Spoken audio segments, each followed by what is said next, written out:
Hola, soy Fernando López, miembro del equipo docente de la asignatura de Estrategias de Programación y Estructuras de Datos. Y en este vídeo vamos a presentar el tercer tema de la asignatura en el que vamos a tratar sobre el análisis básico de algoritmos.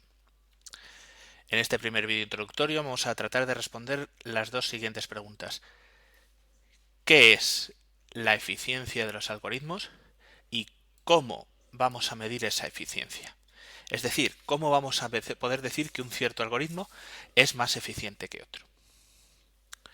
Con respecto a la primera pregunta, hay que decir que estudiar la eficiencia de los algoritmos va a implicar realizar un estudio teórico y comparativo.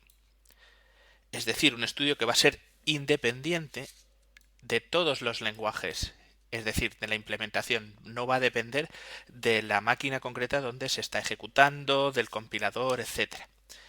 Además, este estudio nos va a permitir clasificar los algoritmos en una serie de familias, de forma que comparar dos algoritmos se va a convertir en comparar las familias donde han sido clasificados. Y por último, este estudio se va a centrar en el comportamiento según crece el tamaño de la entrada. De ahí que se diga que es un estudio asintótico del comportamiento de los algoritmos. Ahora vamos a intentar responder a la segunda pregunta. ¿Cómo vamos a medir esa eficiencia? Esto nos lleva a preguntarnos qué es lo que nos interesa medir, ya que hay varios factores que son susceptibles de ser medidos. Por ejemplo, podemos medir el gasto en memoria, es decir, cuánto gasta un algoritmo según aumenta el tamaño de entrada. También podemos medir el tiempo empleado por el algoritmo en procesar la entrada para devolver una cierta salida. O también podemos medir otros recursos, como pudieran ser, pues no sé, el ancho de banda, el consumo eléctrico, etc. Aquí lo que nos interesa es medir el tiempo que un algoritmo emplea para su ejecución. Ahora bien, también es importante indicar cómo nos interesa medir ese tiempo. Podemos considerar el caso peor. El caso peor es aquella ejecución del algoritmo en la que los datos de entrada hacen que el algoritmo vaya a emplear más tiempo en su ejecución. Es decir, que estaríamos estudiando cuál es la entrada más difícil de procesar por el algoritmo. Cuánto tarda el algoritmo en procesar esa entrada. En la otra punta tendremos el caso mejor. En el caso mejor va a estudiar el tiempo empleado en la ejecución cuando los datos de entrada son óptimos. Es decir, estaremos ante la entrada más sencilla de procesar que se pueda encontrar el algoritmo. Y ya por último tendríamos el caso medio. En el caso medio nos tendremos que apoyar en una distribución estadística de los datos de entrada y estudiamos aquel que es más probable. Estaríamos en este caso estudiando las entradas sobre las que más veces se ejecutaría el algoritmo. En esta asignatura nos vamos a centrar en estudiar el caso peor, por lo que siempre vamos a estar estimando los recursos que necesita consumir el algoritmo ante la entrada que más le va a costar procesar.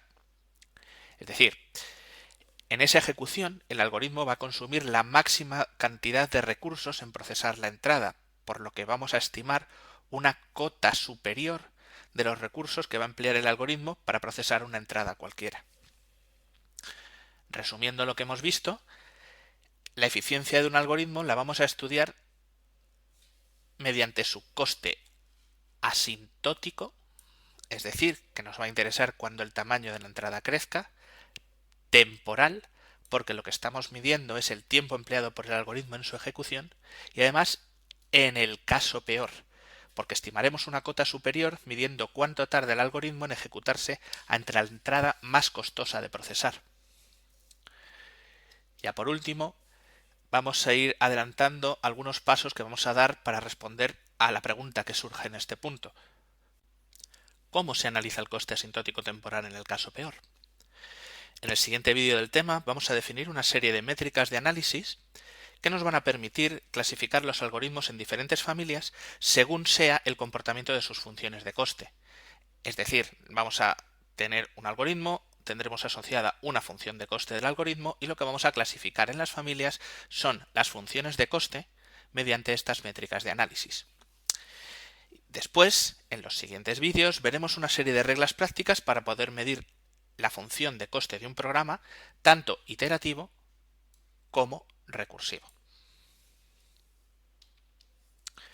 Pues eso es todo para este primer vídeo de introducción del tema, y en los siguientes vídeos ya iremos profundizando sobre los puntos abiertos que hemos indicado. Un saludo.